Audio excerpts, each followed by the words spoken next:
भगवान शिव कह रहे हैं, हे देवी, यदि गुरु पूजा ना करके सीधे इष्ट पूजा की जाए तो उसके मंत्र का कभी प्रकाश नहीं होगा उसमें। जो ऐसा पूजन करने वाला है तो गुरु मंत्र का प्रकाश नहीं होगा, और जितनी पूजा करेगा उसका प्रभाव सब भैरव हरण कर लेगा। जो भैरव देव हैं वो अपहरण कर लेंगे, उस पूजा का प्रकाश नहीं हो पाएगा। गुरु पूजाम विनानाथ कोटि पुण्यम वृथाव्ययम अतः सर्वजने ख्यातम गुरुणा सिद्धि मापनुयात। गुरु पूजा के बिना करोड़ों प्रकार के पुण्य सब व्यर्थ हो जाते हैं। जो सिद्धि का कारण जानते हैं वो सबसे पहले गुरुदेव की पूजा करते हैं। जैसे आप तीर्थ अवगाहन करने गए तो सबसे पहले गुरु को प्रणाम करो, फिर उस तीर्थ को प्रणाम करके तीर्थ अवगाहन करो। पहले गुरु, हर समय हर क्रिया में, घर से निकलने पहले गुरुदेव को प्रणाम किया। यदि गुरु पूजा ना की जाए तो करोड़ों प्रकार के पुण्य सब व्यर्थ हो जाते हैं। प्रथम गुरु पूजा, गुरु प्रथम पूजा करने पर उसे सिद्धि लाभ होती है। यदा ददाति संतुष्टः प्रसन्नो वरदौ मनुम तदा भक्त्या धनः प्राण गुरुर यत्नेन तोषेत। जब वरदायक गुरुदेव की प्रसन्नता प्राप्त होती है, देखो जगह जगह पर भगवान श्री राम को देखा गया, मर्यादा पुरुषोत्तम है। गुरु ही प्रणाम मन ही मन कीन्हा। जब जा रहे हैं धनुष की तरफ तो प्रगट में प्रणाम करके आज्ञा लेकर जा रहे हैं, और जब वहां धनुष भंग करना है तो उठाकर पहले गुरु की तरफ देखा और गुरु ही प्रणाम मन ही मन कीन्हा, और फिर धनुष भंग कर। एक एक कदम पर भगवान श्री राम गुरु की आज्ञा के अनुसार चलते हैं। हमारी हर चेष्टा गुरु को सम्मुख करके होनी चाहिए। जो अपने गुरुदेव को प्रसन्न कर लेता है, संतुष्ट कर लेता है, उसके गुरुदेव सर्व सिद्धि कारण प्राण बन जाते हैं।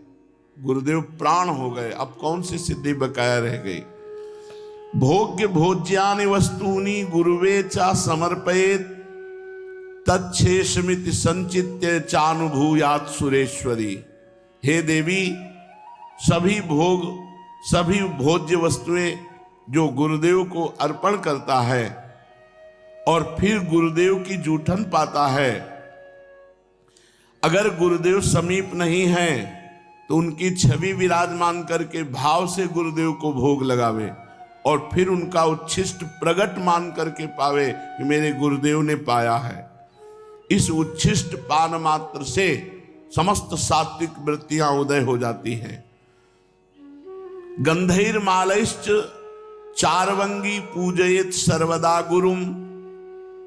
हे सुंदरांगी देवी, जो गंध से, माला से, अन्य वस्तुओं से गुरुदेव की पूजा करता है, अगर गुरुदेव प्रगट में नहीं मिलते हैं तो उनकी छवि विराजमान करके ठीक वैसे ही भाव से करो जैसे प्रगट में गुरुदेव की पूजा कर रहे हो। हे देवी, जो व्यक्ति अपने गुरुदेव की निष्कपट भाव से सेवा भक्ति करता है और उनका जूठन पाता है, महाप्रसाद, तो जितने तीर्थ आदि हैं, जितने व्रत आदि हैं, उसको कुछ करने की आवश्यकता नहीं। सब तीर्थों का फल, सब व्रतों का फल गुरु को पूजन करके, उनको भोग लगा के, उनका उच्छिष्ट पाने से प्राप्त हो जाता है। हे देवी, श्रुति कहती है कि भोग मोक्षार्थियों के लिए, ब्रह्मा विष्णु महेश्वर के पदाकांक्षियों के लिए केवल गुरुदेव की भक्ति ही एकमात्र उपाय है, अन्य कोई मार्ग नहीं।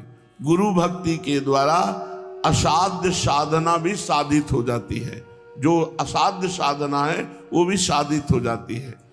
जैसे बहुत बड़ा पहाड़ जैसा रुई का ढेर लगा हो तो एक दिया सलाई लगाते ही भस्म हो जाती है, ऐसे ही गुरु सेवक के महान पर्वत जैसे पाप भी क्षण में भस्म हो जाते हैं। जो शिष्य महात्मा गुरुदेव का सेवा, शुश्रूषा, आज्ञा उनके परायण रहता है तो उसे अन्य कोई साधना नहीं करनी पड़ती। वो केवल गुरु सेवा कृपा कारणी बन जाती है और वो समस्त सिद्धियों का लाभ प्राप्त कर लेता है। उसके पाप क्षय हो जाते हैं, पुण्य राशि वर्धित होती है, सब काम उसके अलौकिक ढंग से होने लगते हैं, सब काम अलौकिक ढंग से होने लगते हैं। गुरु कृपा ही केवलम। हे देवेश, दुख मलिन पतित तभी तक रहता है जीव जब तक वो गुरुदेव की भक्ति नहीं करता है। यदि गुरुदेव संतुष्ट ना हो तो कितनी भी बड़ी साधना कर लो, ना तो ब्रह्मा सहयोग करेंगे, ना विष्णु सहयोग करेंगे, ना महेश्वर। तभी सेवक जी ने कहा, गुरु सेवा तज करें जे बान, यह है अधर्म यह है सब हानि, कान न रसिकन में रहे, गुरु गोविंद न भेद कराए, संतत सकल सुनो चित लाए, श्री हरिवंश प्रताप जस। गुरुदेव जिस पर संतुष्ट हो जाते हैं तो तीनों देव उस पर संतुष्ट हो जाते हैं, ब्रह्मा विष्णु महादेव, और संपूर्ण मुनि योगी सब संतुष्ट होकर उस पर अनुग्रह करते हैं जिस पर गुरुदेव प्रसन्न होते हैं। समस्त क्रियाओं की सिद्धि का मूल है गुरु प्रसन्नता। अतएव बुद्धिमान पुरुष को चाहिए कि सर्वप्रथम अपने गुरुदेव को प्रसन्न कर ले। बाबा एक एक सेवा का आप जब वर्णन करते हैं तो सुन करके एक अपार आनंद हमारे हृदय में हो रहा है, एक नवीन उत्साह प्रकट हो रहा है।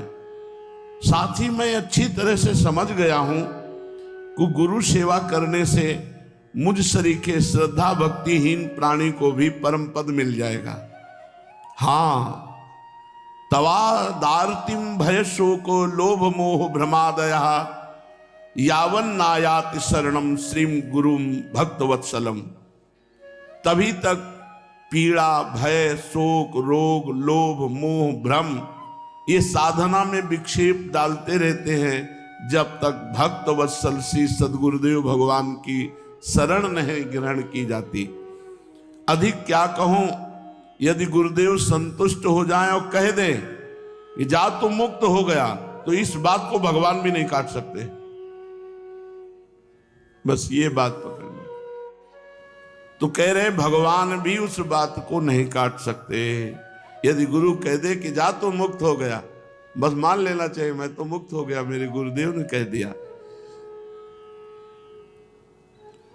जैसे कभी कभी आनंद में उमगन में होते हैं और कह देते तू चिंता मत करना, जब हमने भार ले लिया तो तुम्हें क्या चिंता करना, बस निश्चिंत हो जाना चाहिए।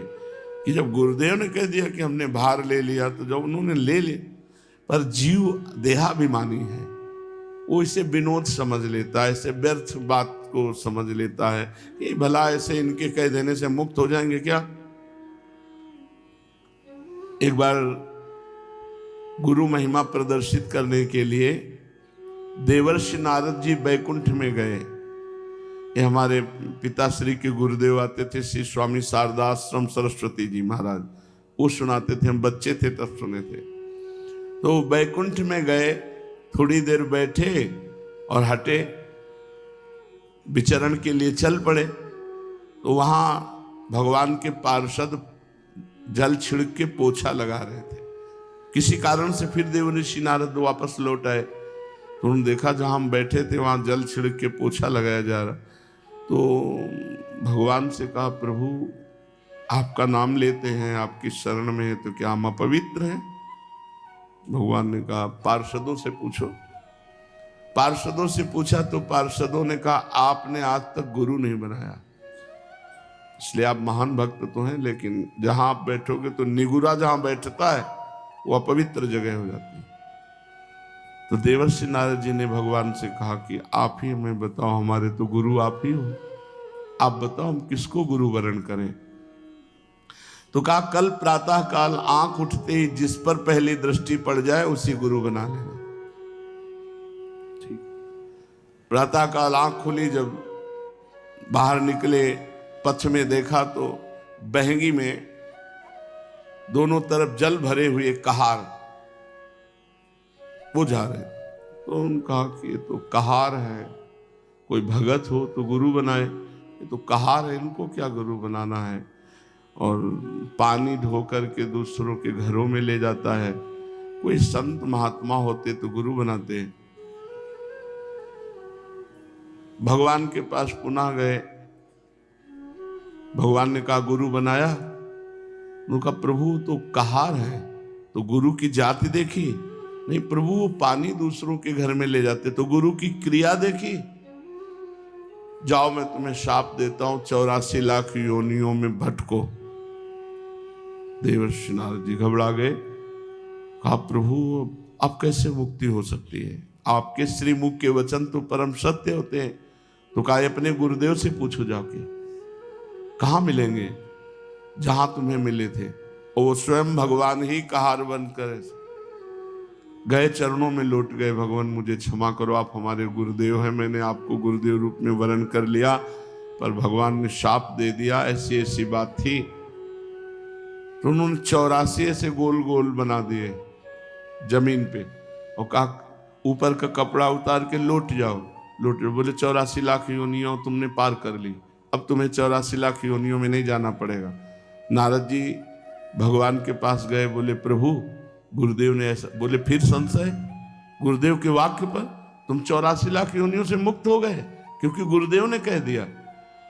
तो यहां शास्त्र में कह रहे कि यदि गुरुदेव भक्त वत्सल कह दे कि जा तुम मुक्त हो गया, तो विश्वास करो भगवान भी इस बात को नहीं काट सकते।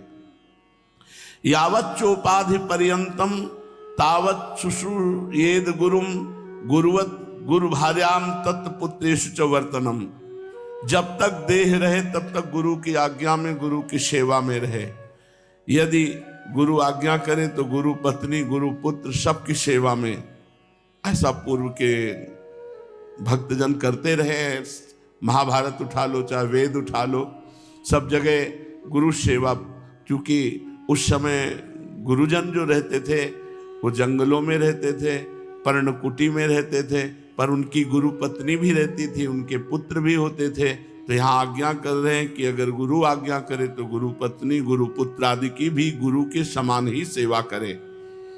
यश देवे पराभक्तिर यथा देवे तथा गुरो तस्सेते कथिता हरथा प्रकाशनते महात्मना। जिसकी परमेश्वर में जैसी भक्ति है उसी तरह गुरु में भी वैसी भक्ति होनी चाहिए, परमेश्वर के समान।